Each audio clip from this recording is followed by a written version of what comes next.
एक और जो आपने इसमें हाईलाइट किया है, वो ये कि जो उपनिवेशवाद, जो क्रिश्चियन उपनिवेशवाद है, हम्म, उसका एक और असर जो हुआ, जो कि बहुत हानिकारक था, हम्म, वो एक मूल निवासी जो हैं वहाँ पे जी अलग अलग देशों में, उनके और जो नेशनल कम्युनिटी है, जो राष्ट्रीय मेजोरिटी कह सकते हैं जी जिसको, जी जी उनके बीच में जो अलगाव की प्रवृत्ति है। वो जो दूरी हुई, जी जी जी उसको बांटा गया। जी अब वो उन देशों में तो ठीक है जहाँ पे जो नेशनल कम्युनिटी इम्पोर्टेड यूरोपियन है, कम्युनिटीज थे। ठीक है, वहां जी से जी आए थे, बाहर से आए, तो वो डिफरेंस समझ में आता है कि आप मूल निवासी हो, जी हम बाहर से आए हैं, करेक्ट हम नेशनल मेजोरिटी में बेशक हैं, लेकिन आप मूल निवासी हो। करेक्ट जब भारत की बात आती है तो कुछ लोगों को मूल निवासी बोला जाता है, करेक्ट और बाकी जो अपर कास्ट है या और लोग हैं उनको नेशनल मेजोरिटी बोला जाता करेक्ट है। करेक्ट। तो ये भारत में और ये भारत में तो हम बात करेंगे, लेकिन बाहर भी जी जी कितना इसको कैसे देखते हो कि किस तरीके से असर हुआ है इसका? देखिए, इस इशू को बिना भारत को डिस्कस किए थोड़ा इसके इसके जो मुश्किल है क्योंकि मुश्किल, और जगह हाँ, बचा नहीं कोई। बचा नहीं है। ओके, तो मैं इसको एक छोटा सा जवाब देके छोड़ देता हूँ for the next section, which is, देखिए, सबसे पहली बात ये है कि ट्राइब का जो कॉन्सेप्ट है, ये यूरोपियन ने इन्वेंट किया था। जैसे कास्ट का एक कॉन्सेप्ट है, ट्राइब को भी इन्होंने इन्वेंट किया था। उसी डेफिनेशंस के आधार पे जितने भी इंटरनेशनल कन्वेंशंस बने थे वो बने हैं मोस्टली। उसके 2000 और 2007 की जितने भी हैं थोड़े बहुत बेहतर है, लेकिन वो भी पूरी तरह से कंप्लीट नहीं है, क्योंकि वहां पे वो क्रिश्चियन मिशनरीज का जो रोल होता है ट्राइबल्स को कन्वर्ट करने का, उसको एड्रेस ही नहीं करते। और मैंने बुक में ये बोल रखा हम्म, कि आप कहते हैं कि नेशनल कम्युनिटीज जो हैं ट्राइबल्स के साथ छेड़छाड़ नहीं करेंगे, लेकिन आपने सीधा ये नहीं कहा कि क्रिश्चियन मिशनरीज का भी अधिकार नहीं है कि जाके आप उनके जीवन प्रणाली को बदलें या धर्म परिवर्तन उनका करें। ये तो कहीं कहीं कहीं नहीं है। एक भी इंटरनेशनल इंस्ट्रूमेंट पे इस पे कोई चर्चा नहीं होती है, हम्म, 2007 में भी नहीं हुई है। So even the most progressive, the most broad and the most comprehensive document that speaks of the rights of indigenous peoples, even that doesn't do anything as far as the right of preserving their religion, preserving their faith system, preserving their way of life is concerned. क्योंकि आपने कहा हम उनके reservations को वैसे ही छोड़ देंगे, उनके हम्म, पर्यावरण के साथ कोई छेड़छाड़ नहीं करेंगे। अगर उनसे कोई लेट्स से रिसोर्स लेते हैं जिससे आईपीआर कुछ निकलता है, तो उनके साथ बेनिफिट शेयरिंग का कॉन्सेप्ट होगा। अरे ये सब ठीक है, but what about their religion, what about their faith system?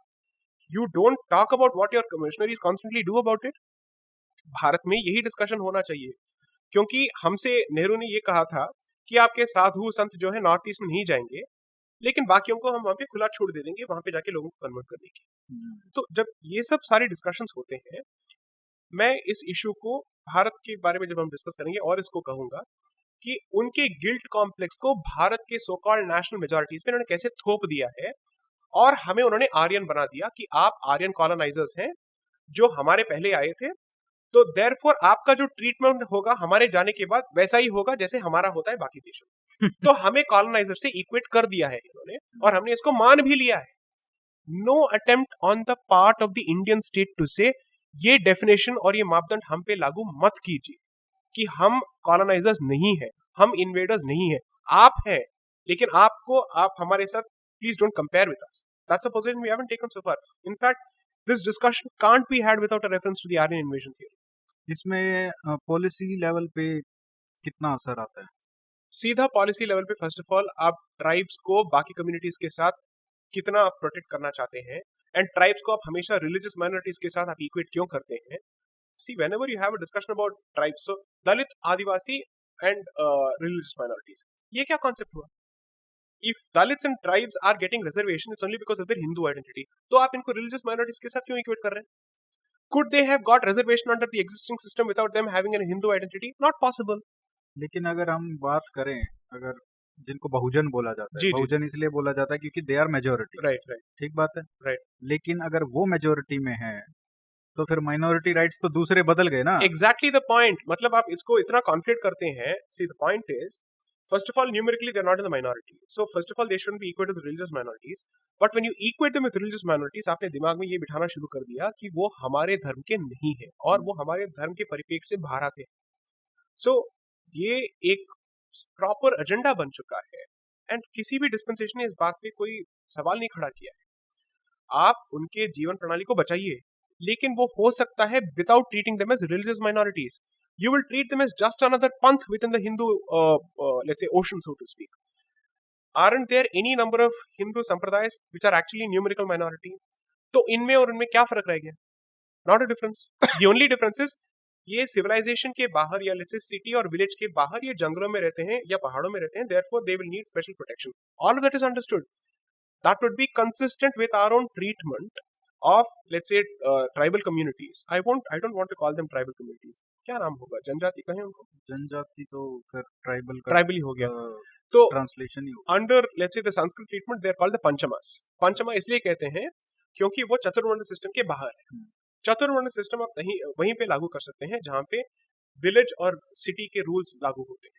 लेकिन अगर ये जंगलों की बात होती है या पहाड़ों की बात होती है, उसको माना जाता है Panchama, which is outside the Chaturvarna category. That is our treatment of it. And I will go a step further. जो भी सो कॉल्ड ट्राइबल आइडेंटिटीज हैं, समझ लेते हैं कि हम 5000 साल से हम इनको त्रासित किए जा रहे हैं, ये किए जा रहे हैं, वो किए जा रहे हैं, लेकिन अब भी इनके इतने सारे पॉपुलेशंस बचे हैं. 22 lakhs in Madhya Pradesh alone, largest state with largest tribal population by the way, अभी तक है. Would that have been possible if Hinduism believed in converting them? हमने अभी तक उनको जीवित रखा. ट्राइबल पॉपुलेशंस को पूरी तरह से कन्वर्ट करके या फिर उनको अपने घर से बेघर करना तो यूरोप में हुआ है, ऑस्ट्रेलिया में हुआ है, अफ्रीका में हुआ है, लैटिन अमेरिका में हुआ है. और ये बात कुछ लोग देख के कहेंगे कि क्रिश्चियन और जो इस्लामिक उपनिवेशवाद वाले हैं वो भी यही कहते हैं कि अगर हम आपके ऊपर अत्याचार करते तो क्या आप जिंदा रहते. लेकिन इसमें हमको ये अंतर देखना पड़ेगा कि आज भी ट्राइबल वैसे ही जी रहे हैं, वैसे ही जीवन जी रहे हैं जैसे उनके दिमाग को भी बदला नहीं, उनके मारा भी नहीं, कोई वो भी नहीं. करेक्ट. तो ये बहुत इंपॉर्टेंट डिफरेंशिएशन है. करेक्ट.